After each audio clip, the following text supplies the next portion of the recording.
What's going on, everybody? Welcome back to the Lifestyle Athletics YouTube channel.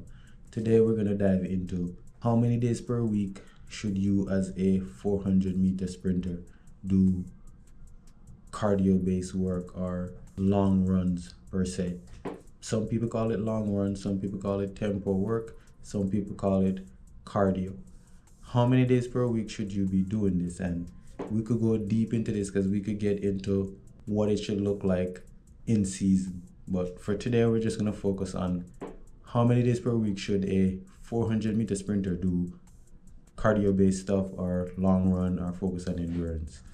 I would say you want to find a balance. That is the biggest thing, because you don't want to compromise speed, right? So you want to find a balance where you could go. The sweet spot would be 2 days per week of cardio-based training or tempo training, where we're focusing on longer runs, but we're not compromising speed.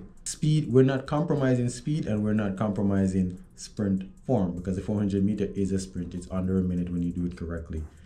The best 400-meter runners in the world do it under a minute, whether male or female. That's the sweet spot, right? It's under a minute.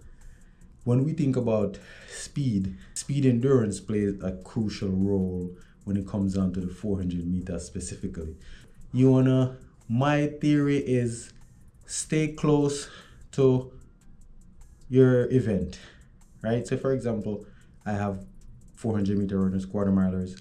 A good endurance workout, or what I would consider an endurance workout in preseason leading into indoor season, would be repeat 450s or 500s or 300s, right? Either way, I could set up my reps and set to where we're focusing on the distance of 400 meter, but from different aspects.